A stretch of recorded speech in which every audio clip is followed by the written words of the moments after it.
Hi, I'm back again, and as promised, I am definitely feeling the call to talk about Saturn and Mars and Venus today. I hope you all have had a wonderful new moon, that you have gone through the void and you're emerging feeling whole, or at least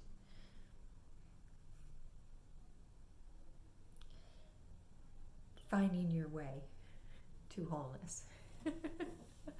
Maybe that's the better way to say it. On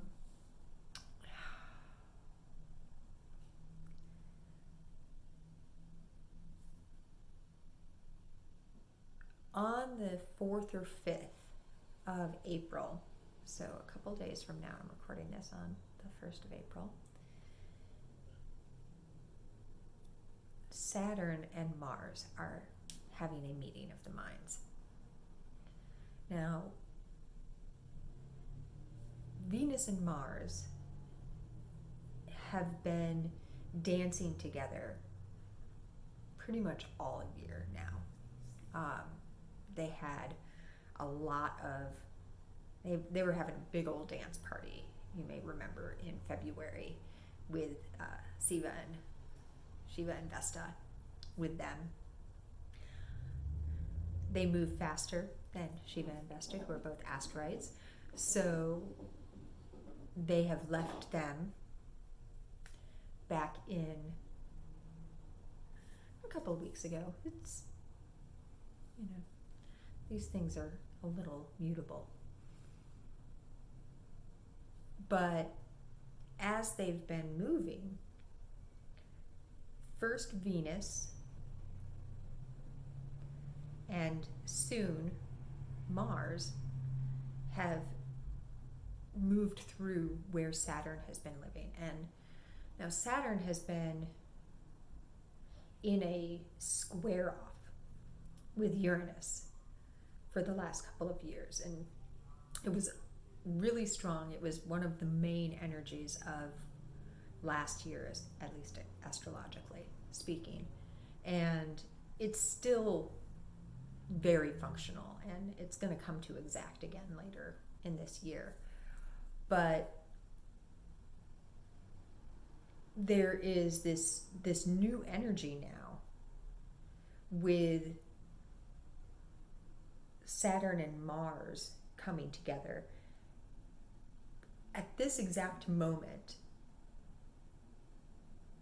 Saturn is sitting right in between Venus and Mars, almost exactly right in between Venus and Mars. I wrote about this in the Cosmic Light Drop update. What it feels like to me is this real opportunity to re-examine the foundations that we've built our life upon. So, if you think about Saturn as our structure, our foundations, that really like how we've made the world around us type of energy. Mars with this god of war type of energy, this, even if you want to take the war aspect out of it, you could look at it as a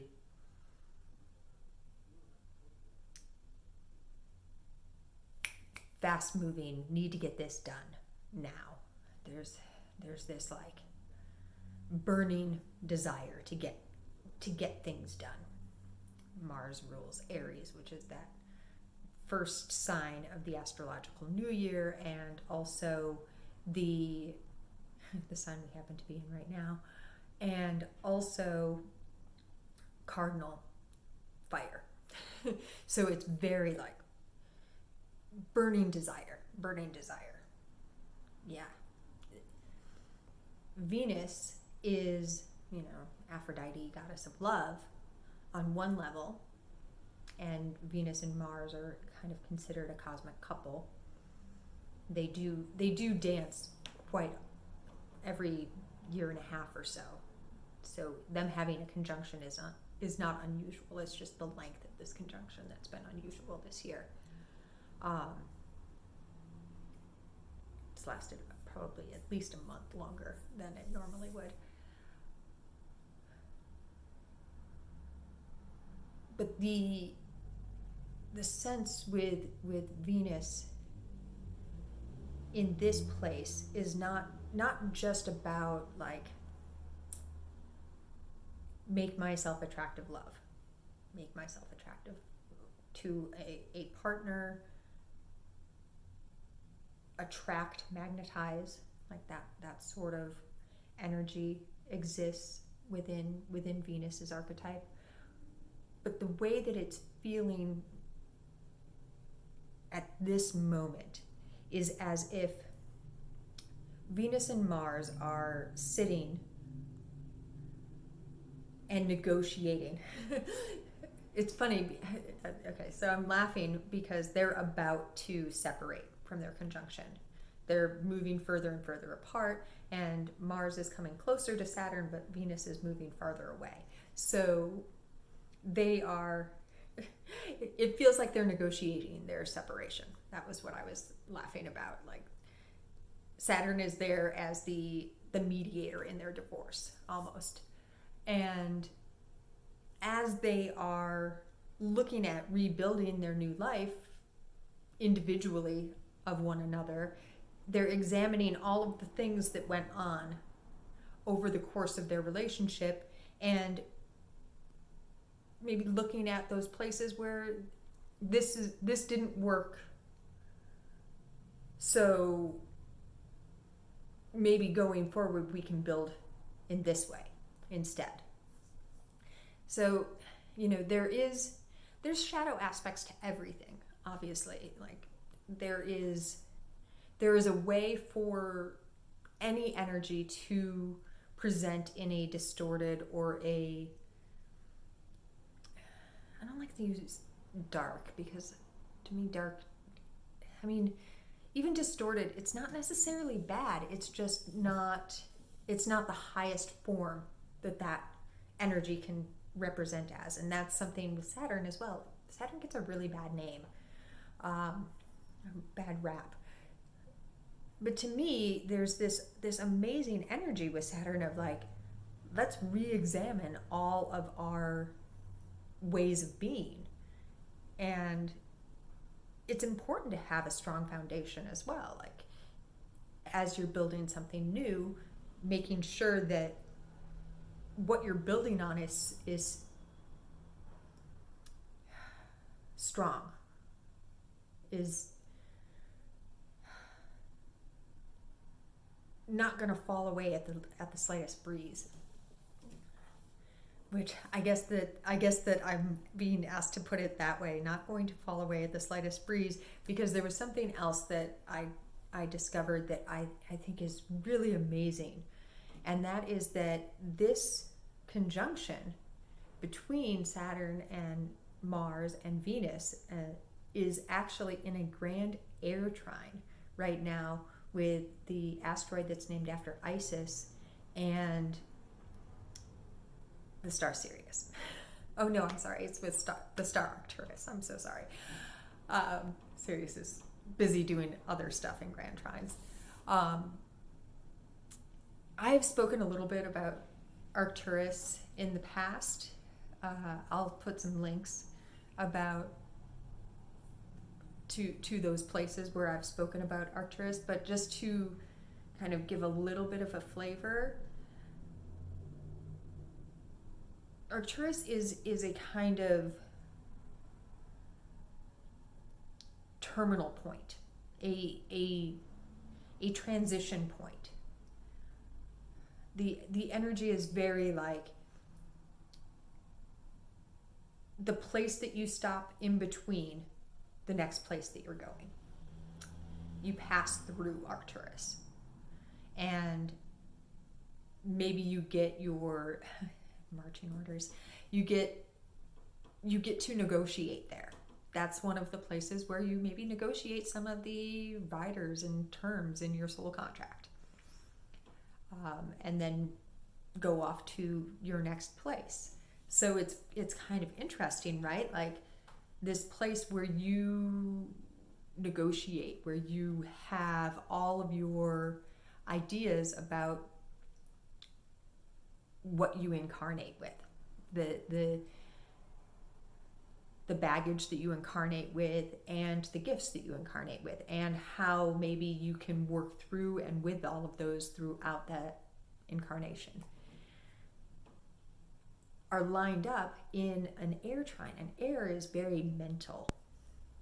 You can think of Gemini is an air sign. It's a very strong air sign, and that's Mercury, the mind. But it's also Libra, so it's about finding balance. Like maybe using that idea of bringing the mind into balance. And Isis, goddess Isis, well, she can completely remake the world. She can remake your entire body. She can remold everything about you. It's kind of funny too.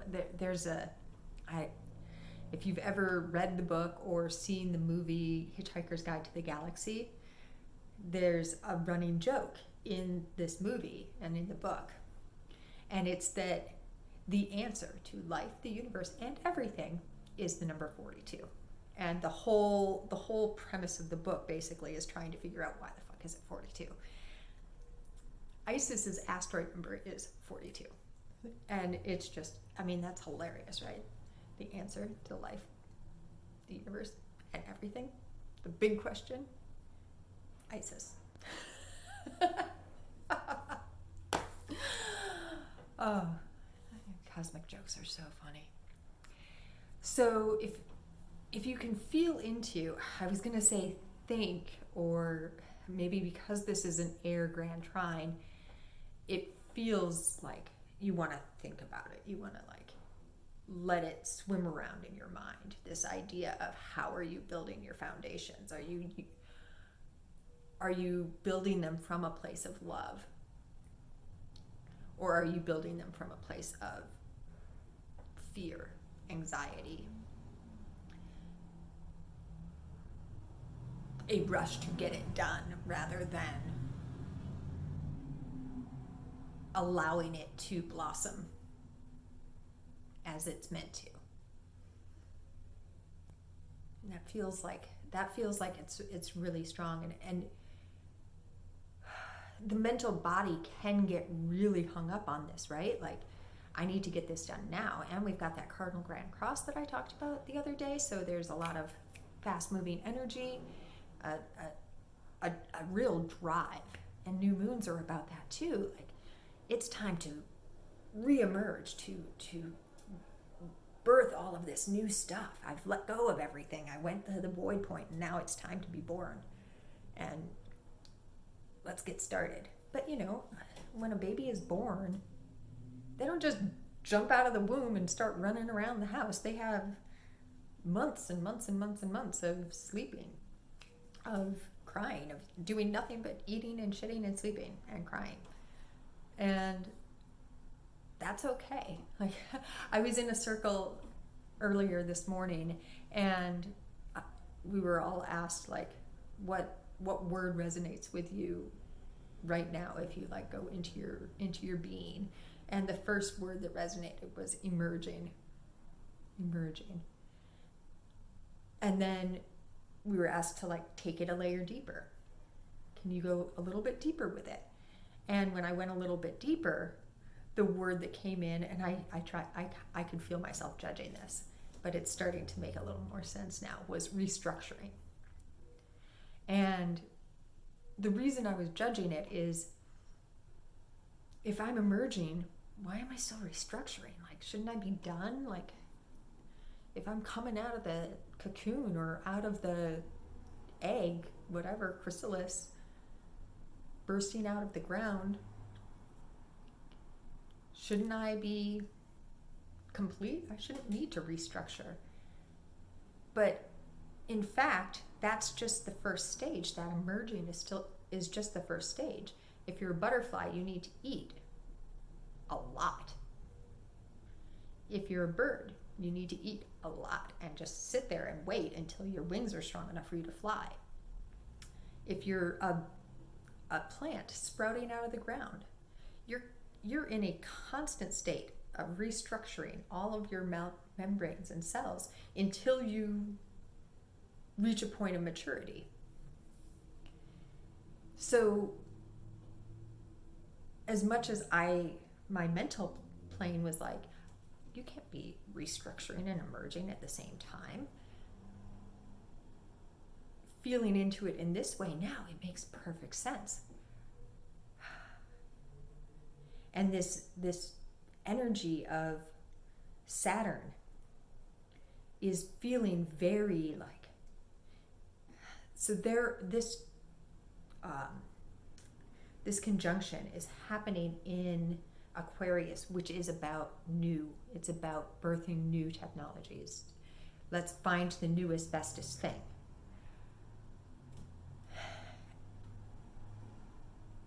And there's this sense of like, if we can allow it to blossom and not get too hung up on we need to be there, we need to be done already. The foundations on which we're going to build this new way of being is going to be sturdier, and it's going to be able to resist attack, whatever that attack might look like. And this feels like it is true collectively, and it is also true, like, how are you restructuring your system? How are you rebuilding yourself? As we're coming closer and closer and closer to this Jupiter-Neptune conjunction, we're being asked we've been, over the last couple of months in particular, to really like dig deep down into the underworld of our being. Pluto's been very active. Eris is very active. Eris is actually coming up conjunct to the sun in a couple of weeks. Like, right, I think just before the full moon. Like, there's all this like beautiful chaos and like unearthing. And it's not unearthing like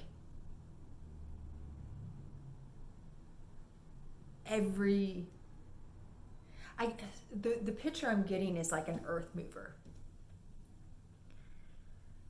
You pull everything up, and a lot of times as you're digging deeper and deeper, you're building a new sewer line, or you're building a parking garage that goes underground, like whatever it might be. As you dig deeper and deeper and deeper, you unveil more and more secrets, right? Like, how often are they building something and they find this like amazing archaeological site, and the foreman and contractor's like, oh fuck, now I have to deal with this. But it's beautiful for us, right? Because we get to find out new interesting things about those who came before us. And that leads me perfectly into our North Node conversation.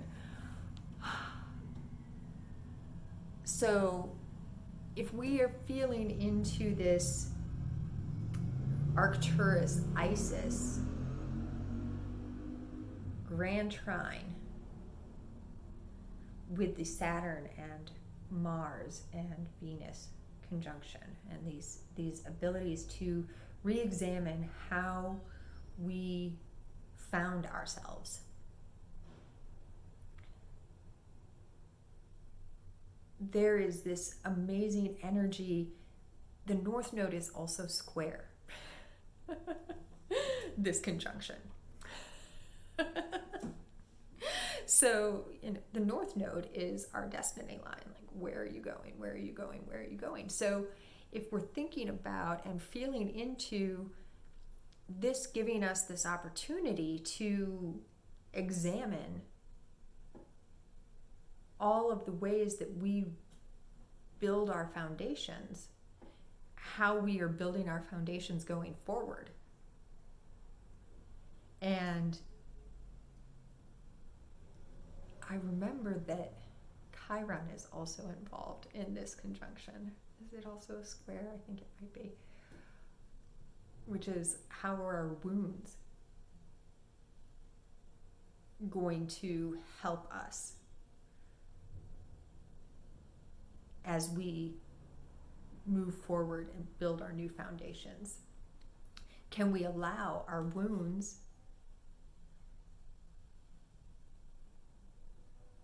help us to navigate our future?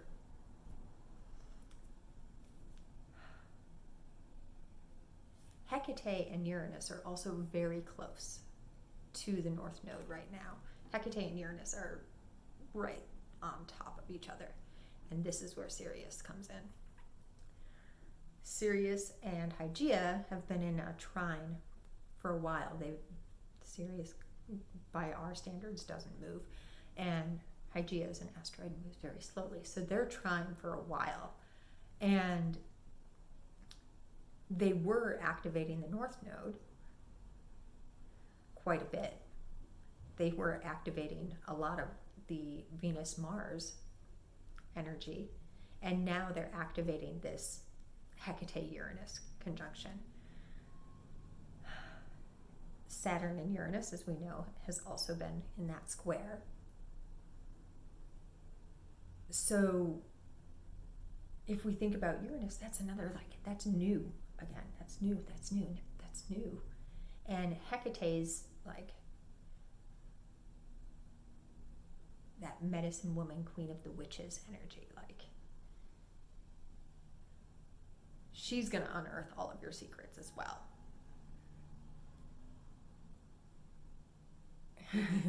the phrase, no rest for the wicked, came in.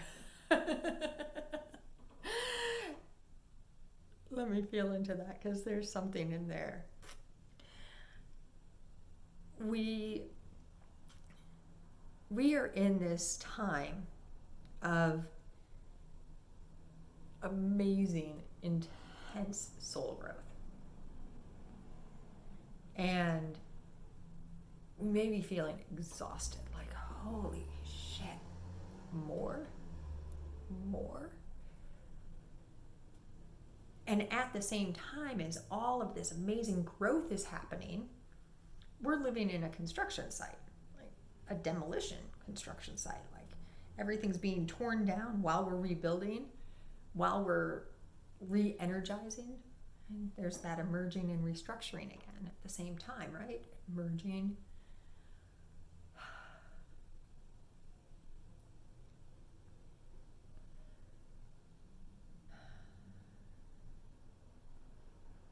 There's something that is trying to come through, and I'm going to give it a minute.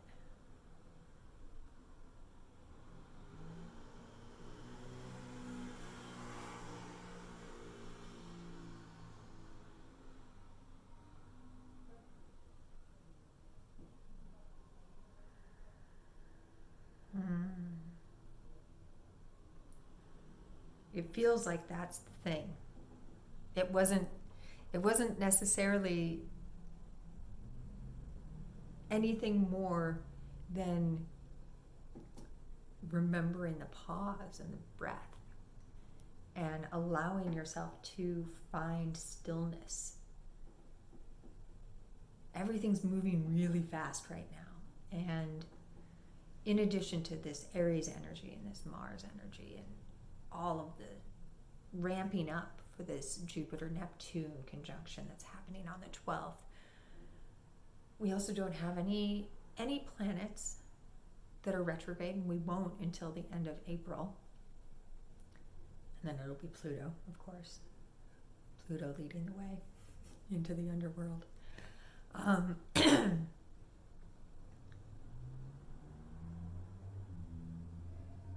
It feels like it's really important right now to take those moments whenever you feel like you're running too far ahead, and this is always good advice for me because I can tend towards this as well, to allow yourself a moment to come back into your heart and just like, okay,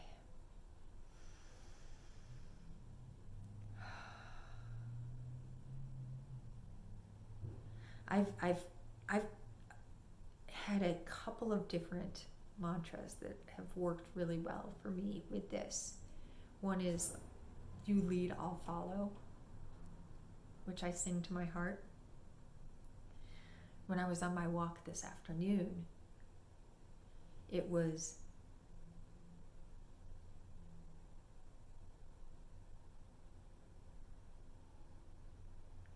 is there something I should be doing that I'm not? Is there something I shouldn't be doing that I am?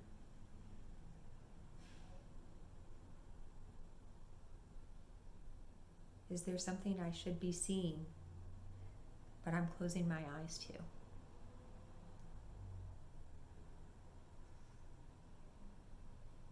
Is there something that I'm putting in front of me that doesn't actually exist?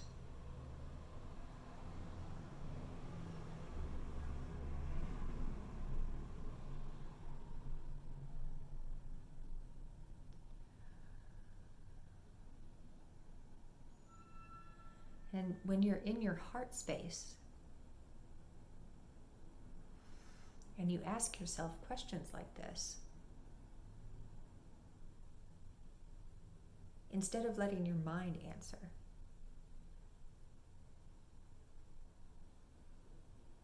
let your heart space answer, which means you have to slow down. Sometimes you get a really fast yes or no or clear answer from your heart, but it's like speaking to trees. It's a little bit slower. Not in a, this is a snail and I speak really slow, or a tree and I speak really slow, but in a, let's have a beat. Let's take a beat. Let's take a beat.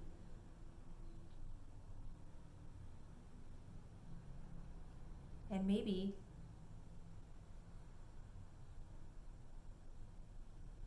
allow that there's not an answer, yes or no. Maybe the thing that you are doing that you shouldn't be doing isn't ready to go away yet. Maybe the thing that you aren't doing that you should be doesn't exist yet. So then you just have to stay open and wait. Allow that blossoming.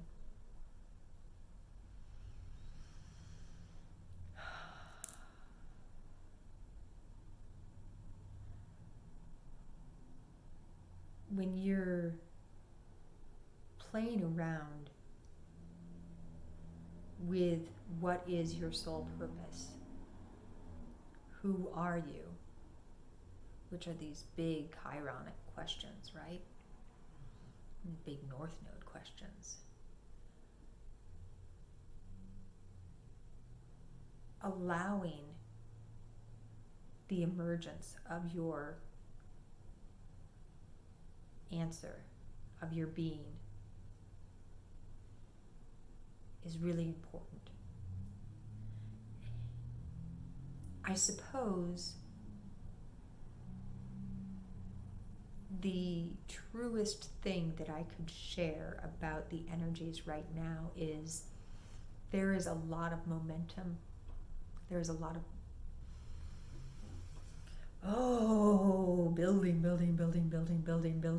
building. And it can feel like you're those sparks flying off of a bonfire. but also remember that you're the embers that started it, and that sometimes it takes a little while to get them hot enough that they can build a fire that's big enough to warm everything.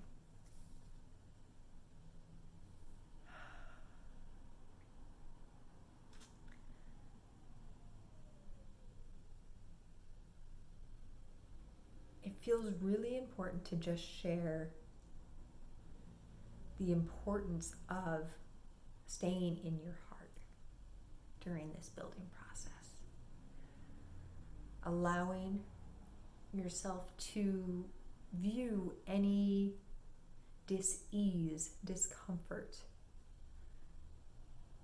in your body, in any of your planes of existence, in the circumstances around you,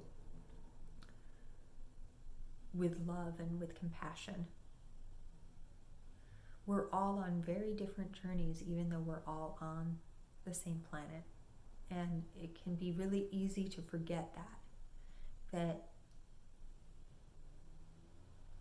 the person sitting next to you has incarnated with a whole set of to-dos.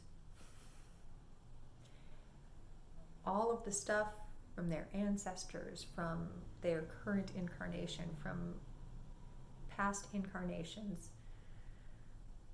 their soul contract, all the vows and agreements that they've made throughout the entirety of their soul's existence and emergence from source. And that looks very different than all of the same things that you have within your system. And each one of us, from moment to moment, is just doing the best that we can. Even if it, to outside eyes, seems like somebody's not doing the best that they can. Allowing grace for that as well. We all trip. We all fall down. How do you treat somebody who has tripped or who has fallen down? Do you laugh at them? Or do you help them up? I mean, yes, you could laugh and help them up at the same time, depending on the situation. I think, some of us enjoy a pratfall or physical comedy, but it's about how you're doing that, the kindness. There is so much happening right now, and there are so many different timelines active on the planet at this moment.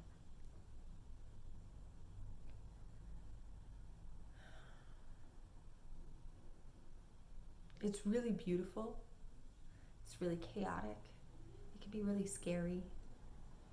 And if you don't have language for it, it's even scarier. So yeah, I think I'm going to close with that, is have grace with yourself and have grace with those around you and those that you encounter. Everyone is doing the best that they can with the tools that they currently have.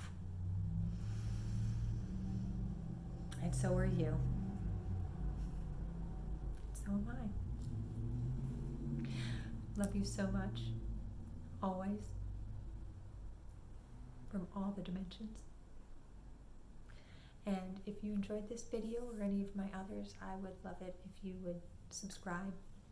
I would be posting all over the place on this YouTube channel, and if you feel called to become a member of the Apothecary, that would be amazing as well. I'll post links, and I have the Light Codes program coming. Gotten a little bit more clarity. It appears that it wants to be pre-recorded, but that there will be a live component on the launch date, which I believe is the 8th. So I think I'm supposed to record it on the 6th and then launch it on the 8th with a live, and I'll send lots of updates between now and then. Let me just feel if there's any last little piece.